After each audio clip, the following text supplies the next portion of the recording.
10वां प्रश्न। तो इससे पहले हम लोग बहुपदों का योग और घटाव कर चुके हैं और आज हम लोग करने वाले हैं गुणनफल। तो सीधे से क्वेश्चन को देखते हैं। तो यहाँ पे दिया गया है आपको प्रश्न 10, निम्नलिखित का गुणा कीजिए। तो इसको फर्स्ट क्वेश्चन ले रही हूँ मैं, क्या है 3x धन 4 का 7x का वर्ग धन 2x धन 1 से गुणा करना है। ठीक है, तो प्रश्न को हल करते हैं हम लोग। क्या हो जाएगा, यहाँ पे एक चीज ध्यान दीजिएगा, जैसे कि पहला जो बहुपद दिया गया है ये 2 पद में है और दूसरा बहुपद जो दिया गया है वो 3 पद में है। ठीक है, पर इसको क्या करना है, हम लोग को अभी आपस में गुणा करना है। सिंगल सिंगल रहता है, एक एक पद में रहता है तो गुणा करना हम लोग को आता है, पर यहाँ पे 2 पद में और यहाँ पे 3 पद में, तब की स्थिति में कैसे गुणा करेंगे। ये सेम चीज आप लोग 8वीं क्लास में भी कर चुके हैं। इसी को बीजीय व्यंजकों का गुणनफल में की है। ठीक है, उसी क्रम में करेंगे। क्या हो जाएगा, ये आपका 3x धन 4, इसको कोष्टक में रखेंगे, छोटा कोष्टक में। फिर यहाँ पे क्या है आपका दूसरा बहुपद 7x की घात 2 धन 2x धन 1, इसको भी क्या करेंगे, छोटे कोष्टक में रखेंगे।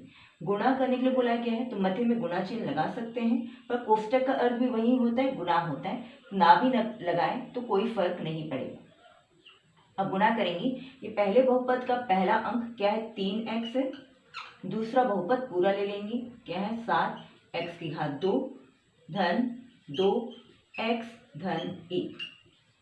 उसके बाद क्या बचा, यहाँ पे धन 4 है, उसको लिख लेंगे धन 4, फिर दूसरा बहुपद पूरा।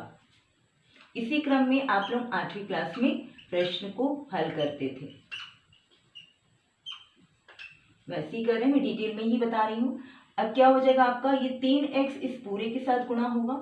ठीक है, पहले पद से होगा, दूसरे पद से होगा, तीसरे पद से होगा, सेम चीज यहाँ पे भी होगी। ठीक है, इसको करते हैं भी।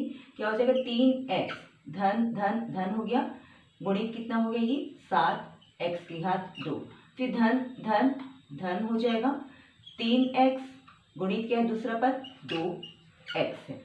ठीक है, फिर धन धन धन हो गया 3x जो कोष्टक के बाहर है, गुणित तीसरा पद क्या है उनके पास 1।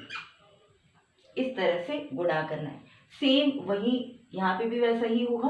क्या हो जाएगा, धन धन धन हो गया 4, गुणित पहला पद क्या है 7x की घात 2, फिर धन धन धन हो गया, क्या हो जाएगा 4, गुणित दूसरा पद 2x, फिर धन धन धन हो जाएगा, क्या हो जाएगा आपके पास में 4 गुणित 1।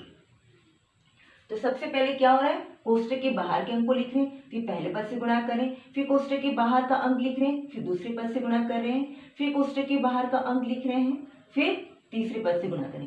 सेम आगे किया गया है। अब यहाँ पे गुणा करते हैं, पहले अंक अंक को करेंगे।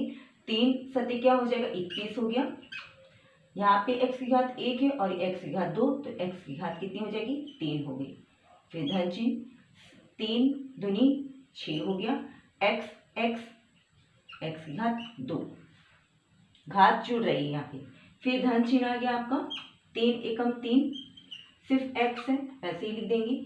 फिर धन चिन्ह 4 सत्ते कितना हो गया 28, x की घात 2, क्योंकि यहाँ पे और कोई x या चर राशि नहीं है।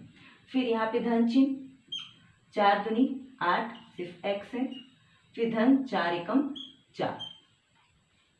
अब यहाँ पे हम लोग इसको हल करते हैं सजातीय चर के आधार पे। अभी इस बहुपद को मानक रूप में लिखेंगे, मतलब घात घटते क्रम में जाएगी। आपकी अधिकतम घात क्या है 3 है, इसी को लिखेंगे 21 x की घात 3। फिर क्या है आपके पास में घात 2 है, यहाँ पे और यहाँ पे है, लिख लेते हैं पहले इसको, धन 6x की घात 2 धन 28x की घात 2। सजातीय चर मतलब कि एक जैसा चर और घात भी एक जैसे होनी चाहिए। ठीक है, फिर इसके बाद लिखते हैं क्या है 3x धन 3x है, तो अगला x क्या है धन 8x है। फिर क्या बचा आपके पास में धन 4। अब इसको हम लोग हल करते हैं। पहला पद तो वैसे ही रहेगा 21x की घात 3। ठीक है, ये आपस में हल होगा, 6 और 28 को जोड़ेंगे, धन धन जुड़ जाएगा और धन चिन्ह ही लगेगा, कितना हो जाएगा 34x की घात 2। फिर धन धन जुड़ेगा आपस में, 3 और 8 जोड़ेंगे तो कितना हो जाएगा 11x, फिर धन कितना हो जाएगा आपके पास में 4। तो ये हम लोग का आंसर है। तो ये फर्स्ट है। इसी तरह से मैं आपको तीसरा क्वेश्चन करके दिखाती हूँ। 10वां का तीसरा क्वेश्चन देखते हैं क्या दिया गया है। p की घात 4 ऋण 5p का वर्ग धन 3 का p की घात 3 धन 1 से गुणा करना है। तो यहाँ p की घात 4 ऋण 5p का वर्ग धन 3, इसको कोष्टक में रख दिए पहले बहुपद को, फिर दूसरे बहुपद को भी p की घात 3 धन 1। ठीक है, तो दूसरे से हम पहले को कर रहे थे, है ना। वहां पे क्या था, ये पहला था और ये दूसरा था, उसका भी ऑपोजिट हो गया है। तो यहाँ पे भी मैं वैसे ही कर रही हूँ, p की घात 3 को ले रही हूँ, दो पद वाले को द्विपद से, फिर ये इस पहले बहुपद को पूरा ले लेंगे, इसी क्रम में किए थे। ठीक है ना। फिर क्या है, धन 1 है, इसको लिख लिए। फिर क्या है, p की घात 4 ऋण 5p का वर्ग धन 3। इसलिए ऐसा कर रहे हैं क्योंकि प्रश्न को हल करने में थोड़ी आसानी हो जाएगी, नहीं तो आप इसको लेंगे फिर ये लेंगे, 3 बार गुणा करना पड़ेगा और ये थोड़ा सा छोटा हो जाए, इसलिए हम कर रहे हैं दो पद वाले से 3 को गुणा कर रहे हैं। ठीक है, अब यहाँ पे गुणा करते हैं, p की घात 3 धन धन धन हो गया। ठीक है, p की घात कितनी हो गई, 3 और ये 4, डायरेक्ट कर सकते हैं या फिर वैसी डिटेल में चलते हैं। p की घात 4, p की घात 3 गुणित p की घात 4, धन ऋण क्या हो गया, ऋण हो गया, p की घात 3 गुणित क्या हो गया 5, p की घात 2 धन धन धन हो गया, p की घात 3 गुणित 3।